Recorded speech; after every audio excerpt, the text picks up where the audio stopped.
सभी को नमस्कार है, सभी को अभिनंदन है। कैसे हैं सभी लोग? उम्मीद करते हैं कि आप लोग अच्छे हैं और जीवन का आनंद ले रहे हैं। मेरा नाम है विनीत और आप देख रहे हैं हमारा ये YouTube चैनल, जहां पे हम आपको प्रोवाइड करते हैं basic to advance LTP calculator के video, basic to advance market के वीडियो। साथ ही साथ हम ये भी बताते हैं कि मार्केट का एलटीपी कैलकुलेटर का कॉम्बिनेशन बना करके एक अच्छा प्रॉफिटेबल ट्रेड कैसे कर पाएंगे, इसके बारे में बताते हैं। तो अभी तक आपने हमारे चैनल को सब्सक्राइब किया है कि नहीं किया है, तो चैनल को सब्सक्राइब कर लीजिए, बेल आइकन प्रेस कर लीजिए, क्योंकि एक ब्रेक के बाद, क्योंकि हमारी वीडियो कुछ दिनों से नहीं आ रही थी, लेकिन अब मैंने कंटिन्यू कर दिया है। चैनल को सब्सक्राइब कर लीजिए, डेली वीडियो आपको देखने को मिलेगी।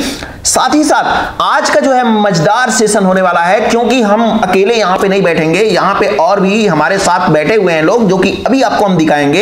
एक बच्चा जो कि क्लास 6 में यहां से 2000 किलोमीटर की दूरी पे 2000 किलोमीटर की दूरी से चल करके आया हुआ, क्लास 6 में पढ़ने के लिए यहां पे बच्चा क्लास 7 में पहुंच चुका है, और उस बच्चे से हम आपको रूबरू करवाएंगे। हो सकता है कि आप भी अपने बच्चे को फाइनेंशियल एजुकेशन पढ़ाना चाहते हैं, आप भी अपने बच्चे को फाइनेंशियल एजुकेशन की ट्रेनिंग देना चाहते हैं, डैडीज इंटरनेशनल स्कूल के बारे में जानना चाहते हैं। तो ये स्कूल क्या है, बच्चे के पास नॉलेज क्या है, बच्चे की कैपेसिटी क्या है, क्यों उतने दूर से चल करके पढ़ने के लिए आया है, इसके बारे में तो हम डिटेल में बात करेंगे ही। साथ ही साथ बच्चे से और भी पूछेंगे कि आपका जो है आगे का एम क्या है, आपका टारगेट क्या है, गोल्स क्या है, इसके बारे में भी बात करेंगे। साथ ही साथ हम ये भी बात करेंगे कि इनके पेरेंट्स इनके बारे में क्या सोचते हैं, स्कूल के बारे में क्या सोचते हैं, और बाकी बच्चे स्कूल के बारे में भी क्या सोचते हैं, इसके बारे में भी हम डिटेल में बात करने वाले हैं। तो हो जाइए तैयार। फिर से मैं बोल रहा हूं कि अगर अभी तक चैनल को सब्सक्राइब नहीं किया है तो चैनल को सब्सक्राइब कर लीजिए, बेल आइकन को प्रेस कर लीजिए, और साथ ही साथ इस वीडियो पे अपना प्रॉपर वैल्यूएबल कमेंट्स लिखना तो बिल्कुल ना भूलें। चलिए मिलवाते हैं आपसे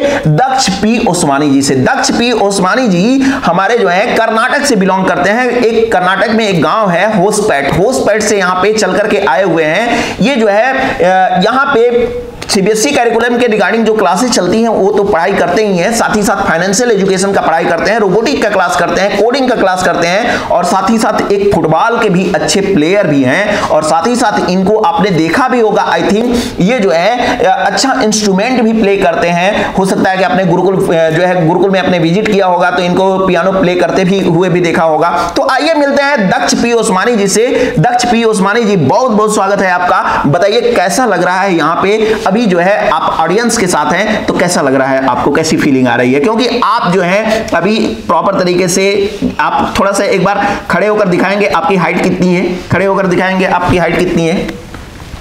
चलिए, आपको ऑडियंस देख चुकी है, बैठ जाइए। बताइए कि आप क्लास 7 में पढ़ाई करते हैं। सबसे पहले तो बताइए ऑडियंस के लिए क्या कहना चाहेंगे आप? सभी को अभिनंदन है। मेरा नाम दक्ष है, मैं कर्नाटका से इधर पढ़ने के लिए आया हूँ, और मैं पहली बार ऐसे कोई क्वेश्चन आंसर्स कर रहा है, मैं पहली बार ऐसे करने के लिए बैठा हूँ, तो ये मेरा बहुत अच्छा एक्सपीरियंस होने वाला है। तो मैं ऑडियंस को यही कहना चाहूँगा कि ये स्कूल जो है ये बहुत अच्छा स्कूल है, मतलब इंडिया का सबसे पहला फाइनेंशियल स्कूल जो एजुकेशन हमें 12th और 11th के बाद दी जाती है। ये ऐसा स्कूल है जो कि 6th से ही हमें फाइनेंशियल एजुकेशन प्रोवाइड कर रहा है। तो मैं जब इधर 6th में आया था, तो ये उस टाइम पे स्कूल नया नया बना था, तो उस टाइम पे कुछ अच्छा ये नहीं था कि हाँ कोई अगर पेरेंट्स देखेगा तो ये नहीं था कि हाँ ऐसे रुक सके कि, पर ये मैंने ऐसा पहला स्कूल देखा है जो कि 1-2 साल में इतना इम्प्रूवमेंट कर चुका है कि मुझे बहुत स्टूडेंट्स है इधर इतना इम्प्रूवमेंट किया है कि वो आगे जाके बहुत बड़े लेवल पे जा सकते हैं। और इस स्कूल के जो डायरेक्टर है विनय प्रकाश तिवारी, उनको तो हर कोई जानता है, जो कि फाइनेंशियल के बहुत अच्छे एलटीपी के फाउंडर रह चुके हैं। तो मैं इधर वही सीखने आया हूँ, फाइनेंशियल एजुकेशन लेने आया हूँ, एलटीपी सीखने आया हूँ। तो मैं ऑडियंस को ये कहना चाहूँगा कि इधर अगर हो सके तो अपने बेटे के लिए सीट रिजर्व नहीं, ठीक है, वो अलग बात है, वो तो सामने वाला क्या करेगा वो अलग बेटर है। लेकिन कैसे कोई मान ले कि ये अच्छा स्कूल है, क्या आपके पास क्या नॉलेज है, आप नॉलेज को बताएंगे, उसके बारे में बताएंगे, डिटेल में बताएंगे, आपने क्या सीखा, क्या आपको यहां से मिला, कैसे कोई जज करे कि अच्छा स्कूल है? कोई भी बोलता है, दही वाला कभी बोलता है कि मेरी दही खट्टी है, जब खट्टी ही नहीं होगी तो सब लोग तो लेने के लिए तैयार हो जाएंगे। तो कैसे कोई मान ले कि ये स्कूल अच्छा है, यहाँ पे प्रॉपर तरीके से पढ़ाई होती है? सबसे पहले तो आप मुझे बता दीजिए कि जो है सपोर्ट और रेजिस्टेंस का डेफिनेशन विनय सर ने क्या दिया है, इसके बारे में आपका क्या कहना है? आप लोग भी ध्यान से सुनिए, अगर हो सकता है मे भी कि आपको सपोर्ट और रेजिस्टेंस का डेफिनेशन नहीं मालूम है, तो आप हो सकता है इस वीडियो के थ्रू भी जान सकते हैं। मैं बहुत सारा क्वेश्चन करने वाला हूं दक्ष पी ओस्मानी जी से, हो सकता है कि ये जो है देखते हैं कि इनकी नॉलेज कहां तक है, और आप भी मेरे साथ देखिए। सबसे पहले तो बताइए सपोर्ट और रेजिस्टेंस की थ्योरी एलटीपी कैलकुलेटर पे विनय सर ने क्या दिया है। सर पहली बात तो आपने पूछा कि स्कूल कैसे अच्छा हो सकता है, उसे कैसे जाने। तो सर इधर जो मतलब कॉन्सेप्ट बाकी स्कूल में होता है कि हाँ सीबीएसई ने एजुकेशन दिया है वही देखते हैं, बाकी कुछ जो एक्स्ट्रा नॉलेज होता है वो देते नहीं है नॉर्मली। पर इस स्कूल में सबसे अच्छी बात तो ये है कि अगर एग्जाम्पल मैं एसएसटी का ले लेता हूँ, तो एसएसटी सर जो मतलब जो सिलेबस में होता है वो तो पढ़ाते ही पढ़ाते हैं, पर वो इतना डीप में इतना अच्छे से पढ़ाते हैं कि वो पढ़ाते पढ़ाते इतने लेवल पे आ जाते हैं कि हाँ हमें पूरा कॉन्सेप्ट क्लियर हो जाता है। तो ये बहुत अच्छी बात है स्कूल की। और फाइनेंशियल स्कूल तो इंडिया का पहला स्कूल है, इसमें तो कोई डाउट ही नहीं है कि बहुत अच्छा स्कूल नहीं है, तो ये बहुत अच्छा स्कूल है। और सपोर्ट और रेजिस्टेंस की थ्योरी विनय सर के अकॉर्डिंग, सपोर्ट और रेजिस्टेंस पहले होता क्या है। सपोर्ट मतलब मार्केट को जो नीचे जाने से रोकता है, और रेजिस्टेंस को जो मार्केट को ऊपर जाने से रोकता है। अगर मैंने बोला कि रेजिस्टेंस मार्केट को ऊपर जाने से रोकता है, तो ये बोल सकते हो कि हाँ मार्केट एवरी टाइम थोड़ी रोकता है, तो उसके भी कंडीशंस होते हैं। पर हम पहले बता देते हैं कि जो सपोर्ट और रेजिस्टेंस को ढूंढने का फॉर्मूला होता है वो अलग अलग होता है। सपोर्ट का मैं पहले बता देता हूँ। सपोर्ट का अगर मैं बताऊँ तो एक इन द मनी से होते हुए आउट ऑफ द मनी, मतलब एक बड़े स्ट्राइक प्राइस से होते हुए छोटे स्ट्राइक प्राइस की तरफ जाते हुए जो भी वॉल्यूम और ओआई की जो हाईएस्ट वैल्यू है, वॉल्यूम की हाईएस्ट वैल्यू ब्लू कलर में होती है और ओआई की हाईएस्ट वैल्यू पुट साइड में ग्रीन कलर की होती है। तो जो भी हाईएस्ट इमेजिनरी लाइन के ज्यादा करीब है, एक इन द मनी से होते हुए आउट ऑफ द मनी की तरफ, जो भी ज्यादा करीब है इमेजिनरी लाइन के, हम उसे सपोर्ट कंसिडर करेंगे पुट साइड में। और अगर मैं बात करूं रेजिस्टेंस मतलब कॉल साइड में, तो एक इन द मनी से होते हुए आउट ऑफ द मनी, मतलब एक छोटे स्ट्राइक प्राइस से होते हुए बड़े स्ट्राइक प्राइस की तरफ जाते हुए कॉल मतलब वॉल्यूम और ओआई इन दोनों में की हाईएस्ट परसेंटेज जो भी इमेजिनरी लाइन के ज्यादा करीब है, इस कॉल साइड में हाईएस्ट वॉल्यूम की जो कलर है वो ब्लू ही होता है, पर एक चेंज होता है, ओआई की जो कलर है वो ऑरेंज में होता है या रेड में होता है। तो वो इन दोनों में से जो भी इमेजिनरी लाइन के ज्यादा करीब है वही हम एज रेजिस्टेंस कंसीडर करेंगे। अच्छा, बहुत बढ़िया। देखिए इन्होंने बताया प्रॉपर तरीके से उसको समझाया। आपने भी देखा होगा कि मैंने सिर्फ इनसे यही क्वेश्चन बोला था कि आप सपोर्ट और रेजिस्टेंस का थ्योरी बताइए रिगार्डिंग टू विनय सर।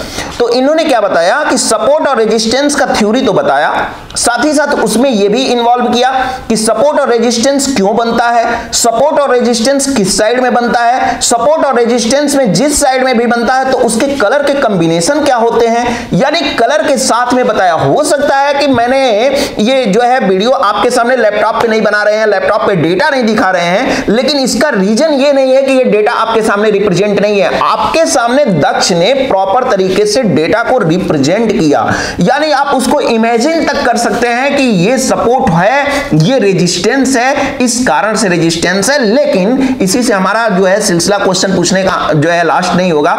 एक क्वेश्चन और हम पूछते हैं फाइनेंशियल एजुकेशन से। फाइनेंशियल एजुकेशन में एसओसी के बारे में क्या जानते हैं, स्टेट ऑफ कंफ्यूजन।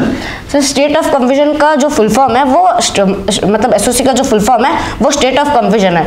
तो सर ये बनता कैसे है, इसके तीन कंडीशन होते हैं। स्टेट ऑफ कंफ्यूजन होता क्या है, ये तब बनता है जब हमारा रेजिस्टेंस या सपोर्ट मतलब तय नहीं कर पाता है कि वो स्ट्रॉन्ग है, वीक टुवर्ड्स टॉप है, वीक टुवर्ड्स बॉटम है। जनरली अगर एसओसी बनना है तो एक तरफ स्ट्रॉन्ग होना चाहिए और एक तरफ एसओसी बनता है। तो अगर हम स्ट्रॉन्ग की बात करते हैं तो स्ट्रॉन्ग को तो छोड़ ही देता है, और बाकी दो रेजिस्टेंस और मतलब वीक टुवर्ड्स टॉप और वीक टुवर्ड्स बॉटम। तो ये एसओसी बनता कब है, जब रेजिस्टेंस या सपोर्ट तय नहीं कर पाता है कि वो वीक टुवर्ड्स टॉप है या वीक टुवर्ड्स बॉटम है, या shifted from top to bottom है, वीक टुवर्ड्स टॉप है या नेचुरली है या एक्चुअल है। जब ये तय नहीं कर पाता है तब एसओसी बनता है। एसओसी के तीन कंडीशंस हैं, एक जब एक साइड स्ट्रॉन्ग है और दूसरी साइड वीक टुवर्ड्स टॉप या वीक टुवर्ड्स बॉटम है और उसकी परसेंटेज 3 से 5 के बीच में स्टेबल है। एग्जांपल में सपोर्ट स्ट्रॉन्ग है और जो रेजिस्टेंस है वो वीक टुवर्ड्स टॉप है, और उसकी जो वीक टुवर्ड्स टॉप की परसेंटेज है वो 75 से 80 के बीच में स्टेबल हो गई है। मतलब 75 के हाईएस्ट जब बजाती है तब हम कंसिडर करते हैं कि हाँ वो वीकनेस चालू हो गई है, मतलब वो प्रेशर क्रिएट करना चालू कर देता है। तो 75 से आगे गया 76, 75, 76, 76.33, 77, फिर 76, ऐसा जब जो परसेंटेज है वो स्टेबल मतलब 5% के बीच में स्टेबल रहता है, तो तब हम पहला जो कंडीशन है स्टेट ऑफ कंफ्यूजन का वो कंसिडर करते हैं। अभी अगर हम बात तो इस टाइम पे हम ट्रेड कहाँ से ले सकते हैं, तो जब भी एक साइड एसओसी बनता है तो जिस साइड स्ट्रांग है उस साइड से हम एक ट्रेड ले सकते हैं। जैसे कि मैंने अभी बताया कि सपोर्ट साइड स्ट्रांग है और resistance side weak to stop है, तो सपोर्ट साइड जहां पे भी है सपोर्ट, अगर एसओसी के कंडीशन में सपोर्ट मिल जाता है तो उधर से एक अच्छा ट्रेड ले सकते हैं। और जो पहला कंडीशन है वो 1 घंटे का एसओसी है, मतलब 1 घंटे तक अगर वो स्टेबल रह जाता है 3 से 5% के बीच में, तो वो 1 घंटे में एसओसी होगा। अब ये टूट कैसे सकता है या एसएल कैसे लग सकता है? एसएल ऐसा लग सकता है कि अभी तो हमने कंसिडर किया था कि 75 और 80 के बीच में 1 घंटे तक स्टेबल है। अगर वो 80 क्रॉस कर देता है या 75 से स्ट्रांग हो जाता है, मतलब जो उसकी रेंज थी 75 और 80 के बीच में जो 5% की रेंज थी वो उसने तोड़ दिया।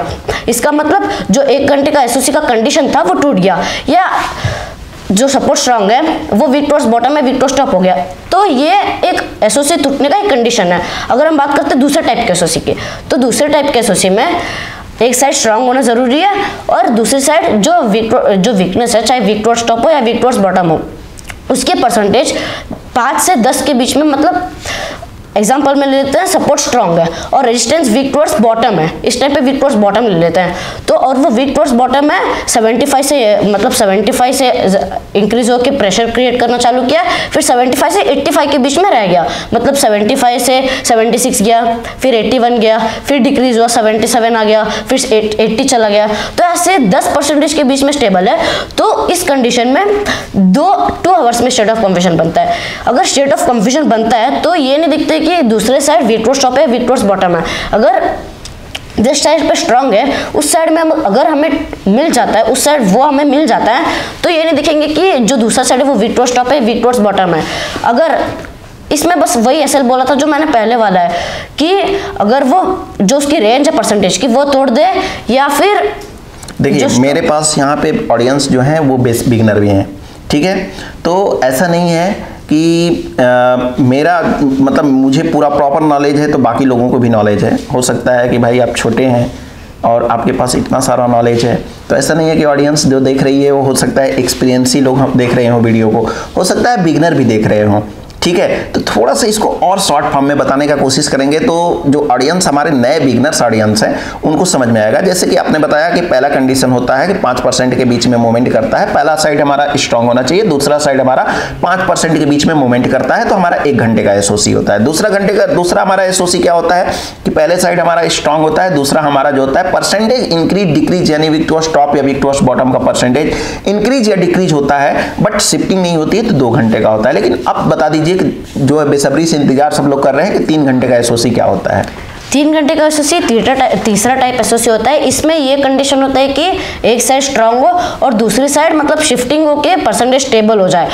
एग्जाम्पल में लेते हैं रेजिस्टेंस स्ट्रांग है और सपोर्ट साइड टॉप से बॉटम शिफ्ट हुआ और जो परसेंटेज थी उसकी नेचुरली वो स्टेबल हो गई या कंटिन्यूसली शिफ्टिंग हो रही है, तो वो मतलब वो डिसाइड नहीं कर पा रहा है कि सपोर्ट स्ट्राइक प्रेस पे या स्ट्राइक प्रेस पे। तो इस कंडीशन में हम तीसरा टाइप का एसओसी लेते हैं। जनरली जिस साइड पे एसओसी है और अगर उस टाइम पे अदर साइड में मार्केट मिल जाता है, जैसे कि सपोर्ट में एसओसी हो गया 3 घंटे वाला और रेजिस्टेंस साइड पे मार्केट मिल गया ईआर पे, तो जनरली 3 घंटे के इसमें एक बड़ा मूवमेंट देता है, तो ईआर से हम एक अच्छा ट्रेड ले सकते हैं। चलिए ये तो अच्छी बात है कि पहले तो सबसे बड़ी बात ये है कि इनसे कोई पूछे तो पहले क्या करना होगा कि पहले ये एक्सप्रेस हो जाएंगे, उसके बारे में इतना डीप में बताना स्टार्ट कर देंगे कि वो जो है आपको पहले समझना पड़ेगा कि मतलब इतना सारा नॉलेज, मतलब अपने आप में एक चैलेंजिंग हो जाएगा कि एक छोटा सा बच्चे के पास में इतना सारा नॉलेज कैसे हो सकता है। बट ये है कि हम लोगों का प्रयास तो है, साथ ही साथ ये इनका खुद का मेहनत है जो कि ये मेहनत कर रहे हैं और प्रॉपर तरीके से इन चीजों को सीख रहे हैं। लेकिन थोड़ा सा एक ऑडियंस को क्वेश्चन एक बता दीजिए कि आईपीओ के बारे में आप क्या जानते हैं? आईपीओ का फुल फॉर्म क्या है? आईपीओ का full form initial public offering है। इसका अगर हम इनिशियल एक थोड़े टाइम के लिए साइड करते हैं तो पब्लिक ऑफरिंग मतलब एक पब्लिक को ऑफर करना। क्या ऑफर करना? शेयर्स। एक जो आईपीओ है वो कंपनी के द्वारा लाया जाता है। वो क्यों लाया जाता है? जब भी एग्जाम्पल में मैं कंपनी लाया, मैंने कंपनी ओपन किया ABC नाम से, मैं उसकी अच्छी ग्रोथ हो रही है और हो सकता है मेरे पास उसके पैसे की कमी हो रही है, जिसकी वजह से मैं उसके अच्छे से ग्रोथ नहीं कर पा रहा हूँ। तो मैं आईपीओ लाऊंगा उस कंपनी का। आईपीओ लाने का फायदा क्या है? आईपीओ लाने से कुछ फायदे हैं। जैसे पहली बात, जो हमारा जो कंपनी है वो शेयर मार्केट में लिस्ट हो जाता है, और जो आईपीओ लाने पे हमारा जो ओनर है कंपनी का, उसके पास तो 100% शेयर्स रहते हैं। आईपीओ लाने पे वो अपने 30% शेयर्स रिलीज कर देता है पब्लिक में।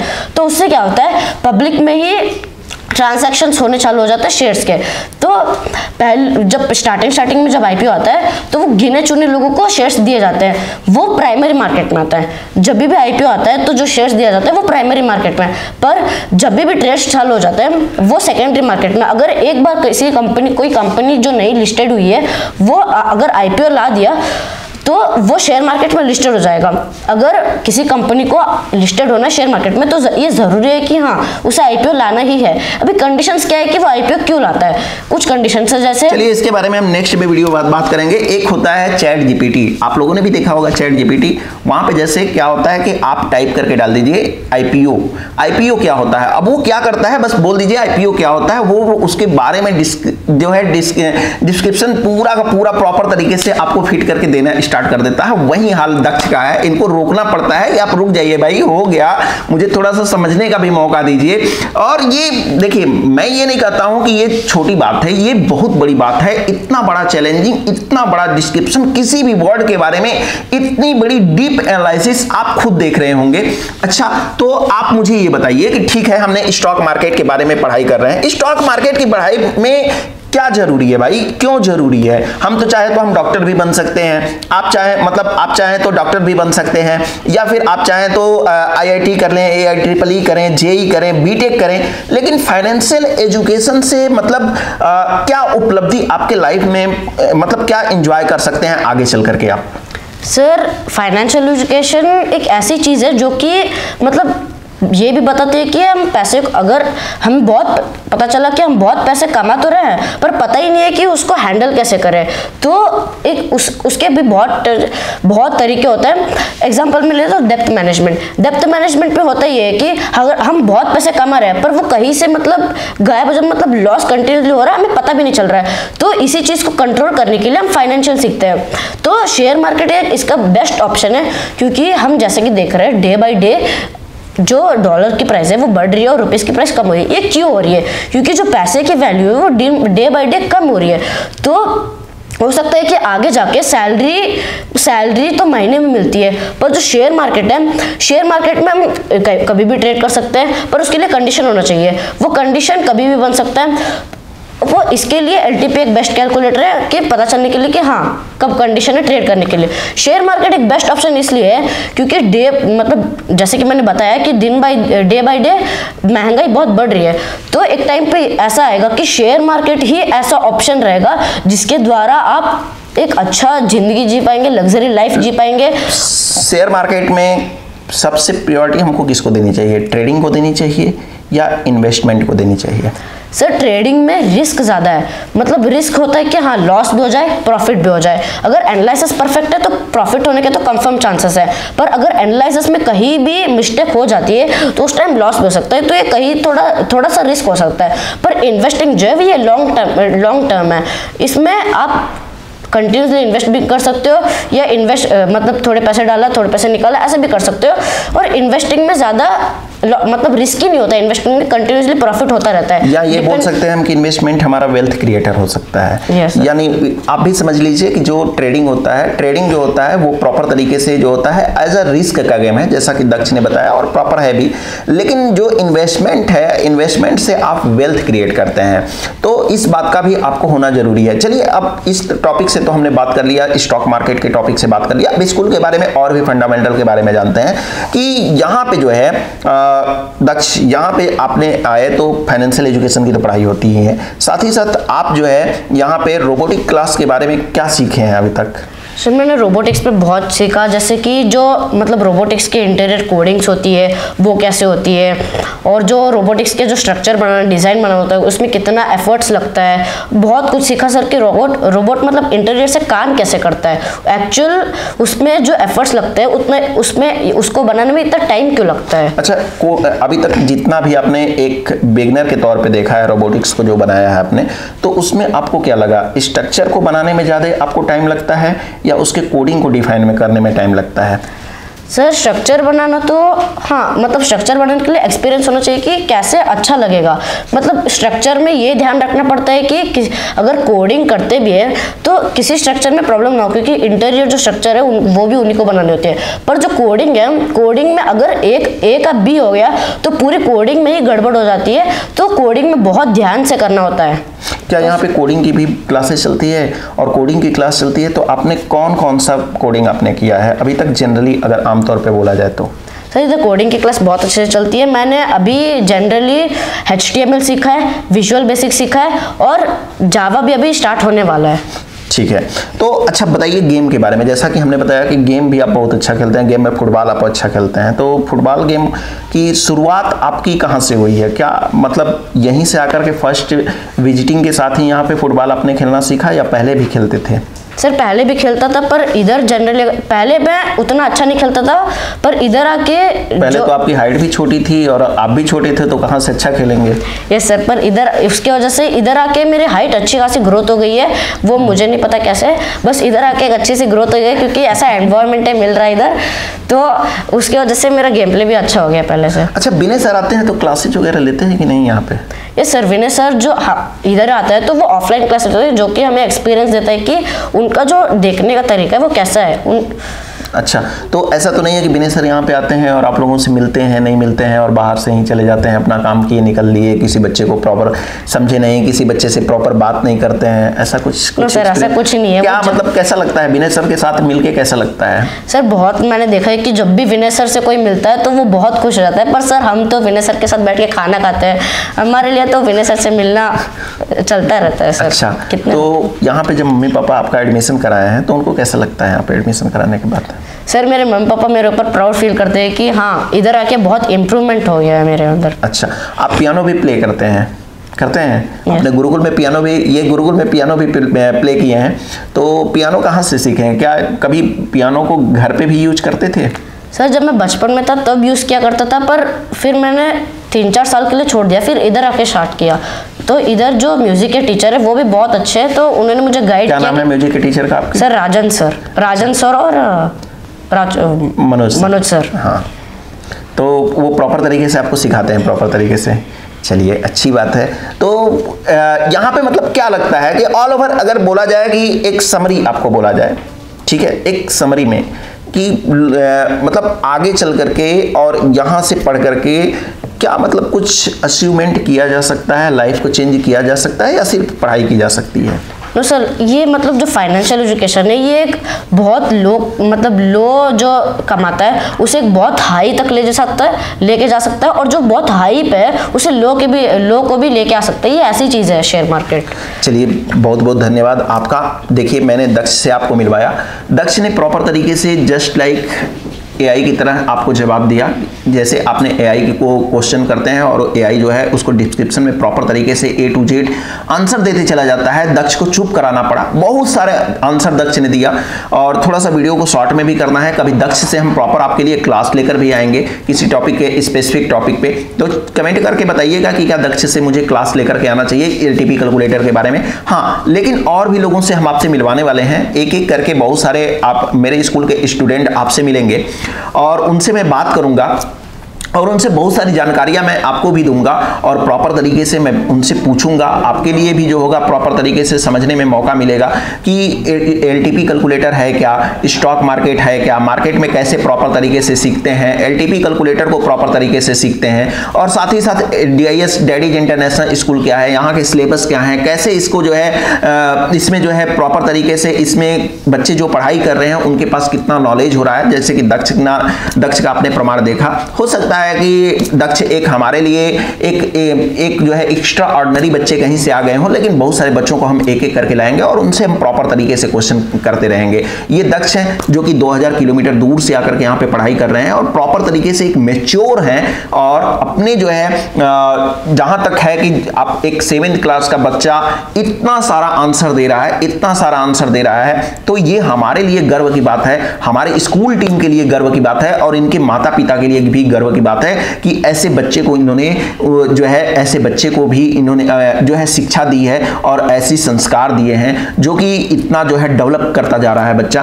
तो दक्ष हमारे तरफ से बहुत बहुत शुभकामनाएं, आप ऐसे ही आगे पढ़ें, बढ़ते रहें, आप आगे अचीवमेंट करते रहें, लोगों का सम्मान करें, आपके ऊपर आपके और आपके ऊपर आपके माता पिता का, और साथ ही साथ सबसे बड़ी बात कि विनय सर को गर्व हो, आप जहां जाएं तो विनय सर या हम लोग भी गर्व से कर सकें कि ये मेरे स्कूल का बच्चा है, या आपके मम्मी पापा बोलें कि नहीं आप जो है ये जाना जाए कि ये दक्ष के मम्मी पापा हैं, तो ये जो होगा उन लोगों के लिए भी फख्र का बात होगा। तो फिलहाल आज के लिए इतना ही। चैनल को अभी तक सब्सक्राइब नहीं किया है आपने तो चैनल को सब्सक्राइब कर लीजिए, बेल आइकन प्रेस कर लीजिए, साथ ही साथ अपना वैल्यूएबल कमेंट्स लिखना बिल्कुल ना भूलें कि आपको ये एपिसोड कैसा लगा। फिलहाल मिलते हैं हम आपसे एक नए वीडियो में, एक नए एपिसोड में। आज के लिए इतना ही, तब तक के लिए आप सभी लोगों को हमारे तरफ से नमस्कार।